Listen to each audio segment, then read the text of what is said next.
My paternity test results came back negative, but my wife still insisted that she didn't cheat, so we did another test, and this one revealed a very disturbing truth. From the day my daughter Ava was born, she looked nothing like me. As her hair started growing, and some of the early stages of her features came to light, I started paying more attention and noticed that she had her mother's hair. And I could see her mother's resemblance in her facial structures, but none of mine. This drove me crazy on the inside. So I got a paternity test done behind my wife's back. I was in my car when I opened the results, and as soon as I saw I was not the father, I started driving towards the highest bridge I knew. I was running on so much emotion that in that moment, genuinely contemplated stopping at the bridge, getting out my car, and leaping off the bed, leaving everything behind. What was the point of it all? Those were my thoughts in that moment. Luckily, I managed to rationalize the situation in my head. Thankfully, I realized that belly flopping off the highest effing bridge I could find is not the answer. I drove home with tears in my eyes in disbelief that my wife could ever betray me like that. My wife had been everything to me besides that one stupid girl's holiday she went on around the time she got pregnant. She had been the best girlfriend ever. One afternoon while she was out shopping and Ava was napping, I found myself staring at our wedding photo on the mantle. We looked so happy, so in love. I tried so hard to convince myself my wife Jessica loved me and that she would never cheat. The test was wrong. But that was naive and foolish thinking on my end. My need for answers grew stronger with each passing day. Until finally I couldn't take it anymore. I had to confront Jessica to get the truth and make sense of this. One night, after we put Ava to sleep, I sat Jessica down. At first, Jessica laughed, thinking it was a joke. After I hit her with the question of whether or not she slept with anyone else, laughter was light, but it faded quickly when she saw the seriousness in my eyes. Her expression shifted from amusement to confusion as she realized I wasn't joking. She asked me what on earth made me think that she was cheating. I explained that Ava looked a lot like her but had none of my features. I confessed that I had taken a paternity test behind her back and that the results confirmed my worst fears. Ava wasn't my daughter.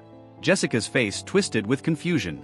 Her eyes searched mine, trying to find some hint that I was lying or mistaken. She stuttered, genuinely confused, insisting that she had never cheated. The more she insisted on her innocence, the harder it became for me to believe her. My doubts were already here. And every word she spoke felt like an attempt to cover up her betrayal. I pressed her, demanding that she admit to sleeping with someone else at some point. I told her to stop pretending, to stop acting like she was too good for me. She already knew my insecurities. I knew she probably cheated. Since I had gained weight and she was always considered the more attractive partner, she had to think that she deserves someone better. Her eyes filled with a mix of anger and hurt. Her face flushed as she tried to make sense of my accusations. She insisted again and again that she hadn't cheated, just couldn't accept her words as the truth. As I kept pushing her, Jessica's frustration finally exploded. Her voice got louder and angrier. She was really mad that I had taken the test without telling her. Her anger and hurt grew as she defended herself, her loyalty, and our relationship. She felt hurt that I doubted her and let my own worries mess up our relationship. She told me how angry and sad that I had let my insecurities cause her so much pain. She was furious that I had gone behind her back and taken the test without telling her. And this reaction seemed like a confirmation of my suspicions. If she was so angry, didn't that mean she had something to hide? Her outburst felt like proof that she was guilty. That my fears were justified. My mind latched onto this idea. The room felt tense and heavy. This had left us both emotionally drained and confused. The trust we once had felt broken replaced by a big gap of doubt and misunderstanding that neither of us knew how to fix. The next morning, the house felt colder, filled with an uncomfortable silence. The confrontation from the night before replayed in my mind. Jessica's explosive reaction seemed like undeniable proof that she had cheated. As I got dressed, I felt a grim acceptance settle over me. This marriage couldn't continue on the foundation of lies and betrayal. I needed to see a divorce lawyer. My keys in hand, I headed toward the door. My mind made up. Just as I reached for the doorknob, she stopped me. I turned around to see her standing there, looking both determined and desperate. For a moment, I thought she was about to confess, to finally admit to the affair that had shattered my trust. But instead, Jessica asked me to sit down. She swore on her dear mother's grave that she had not cheated. She swore that her trip to Miami just before her pregnancy was a coincidence and that she understands the logical reasoning behind my assumptions, but that truly nothing had happened. The depth of her sincerity made me pause. Jessica insisted that we needed to do another paternity test because she was convinced that Ava had to be mine. She spoke with such conviction that it was impossible to ignore. As I listened to her, a flicker of doubt crept into my mind. What if there was another explanation? What if my accusations were wrong? Despite the turmoil inside me, I found myself agreeing to one more test, hoping that it might finally provide the clarity we both so desperately needed. We waited for the results of the second paternity test. The tension in the air was so thick you could cut it with a knife. When the results finally came in, they once again confirmed my worst fears. Ava wasn't my daughter. Jessica's reaction this time was completely different. Instead of anger directed at me, it was a raw, confused fury. She couldn't understand how this was possible. She demanded answers that I couldn't provide. Then, out of nowhere, she insisted on taking a maternity test herself. Her suggestion left me baffled. What was she trying to prove? Jessica's eyes were fierce. She swore that if Ava wasn't mine, then she couldn't be hers either. Her determination was unshakable. And despite my confusion, I agreed to go along with it. The wait for the maternity test results felt never-ending. When they finally arrived, the outcome was more shocking than anything I could have imagined. The test revealed that Ava wasn't Jessica's daughter either. Jessica had been right all along. She hadn't cheated. This revelation opened up a new horrifying question. If Ava wasn't ours, then whose child was she? We both went to the hospital demanding an explanation. After a lot of drama and back-and-forth discussions with the hospital staff, the truth finally emerged. The hospital had made a terrible mistake at birth and given us the wrong baby. Ava, the child we had loved and cared for, was not ours. This was devastating. We were heartbroken and angry, coming to terms with the reality that our real child had been with another family all this time. This horrific mix-up had turned our lives upside down, initiated a legal battle against the hospital. We knew that the case would be complex and emotionally draining, with hearings and legal proceedings stretching out before us. The hospital's realization that they had given us the wrong baby at birth was horrifying enough, but the ordeal was far from over. When they admitted their mistake, they couldn't immediately locate the other family who had our biological child. It took weeks of agonizing waiting as the hospital conducted a frantic search to find them. Each day felt like an eternity, filled with a mix of hope and dread. During this time, Jessica and I continued to care for Ava, our emotions swinging between love for her and the heart-wrenching knowledge that she wasn't biologically ours. The uncertainty was unbearable. Every time the phone rang, we hoped it was news from the hospital. Finally, after what seemed like an endless stretch of time, the hospital informed us that they had found the other family. Arrangements were made for us to meet them in a neutral location. As the day approached, a lot of anxiety tightened in my stomach. How would we handle meeting the people who had been raising our child? And how would they react to the news that Ava wasn't theirs? The meeting took place in a small private room at the hospital. The other family entered, just as nervous and apprehensive as we felt. They were holding our biological child, a baby boy with familiar features that made my heart ache. The moment was surreal and overwhelming. The other parents, clearly attached to the child they had been raising, looked at us with a mix of fear and sadness. I could see the bond they had formed with him. It mirrored our attachment to Ava. The mother clutched the baby tightly, her eyes filled with tears as she struggled to comprehend the situation. When the hospital staff explained the gravity of the mix-up, the room was filled with heavy silence. The parents' initial shock turned to disbelief and then to a reluctant acceptance.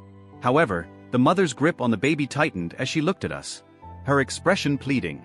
She wasn't ready to let go. Jessica and I exchanged glances, our own hearts breaking. We understood their pain all too well.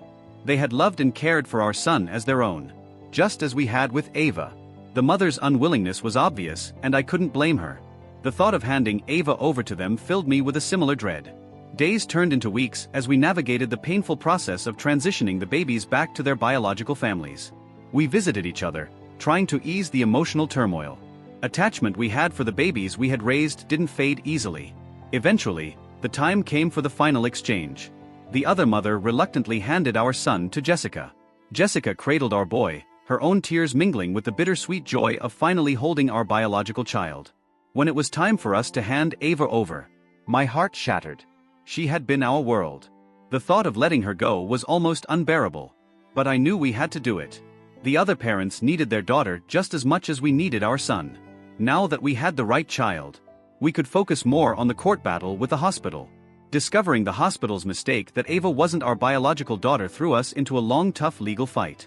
Jessica and I wanted justice for the pain we went through. We soon realized it would be a long and challenging process. We hired an experienced lawyer to help us sue the hospital for their mistake. He explained that this kind of lawsuit involved a lot of paperwork, gathering evidence, and many court appearances.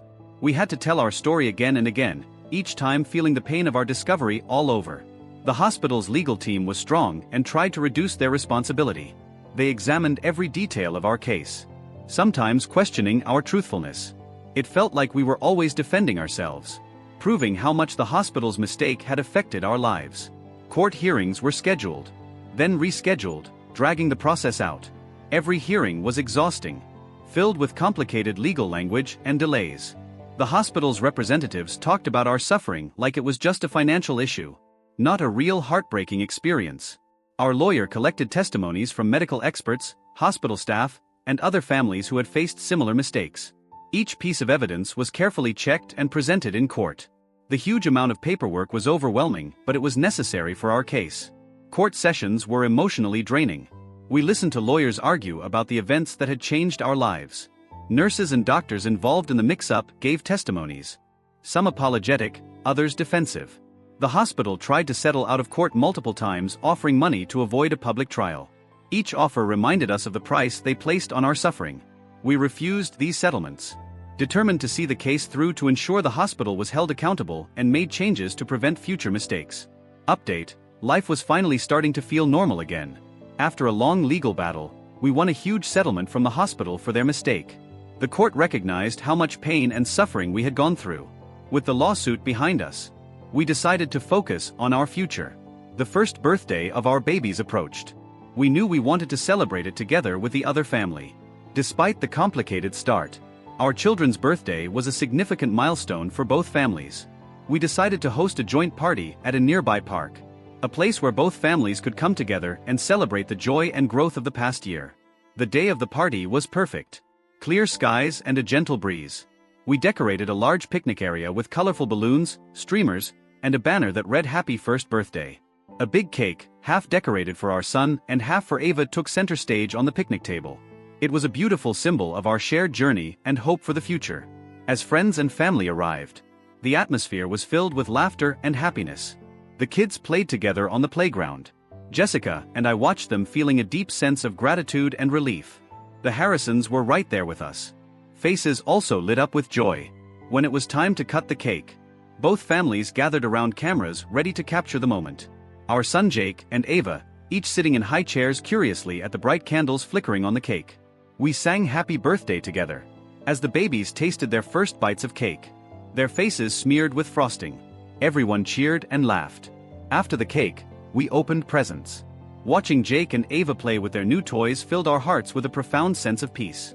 That evening, as the sun set and the party wound down, Jessica and I sat with the other family, reflecting on the incredible journey we had all been through.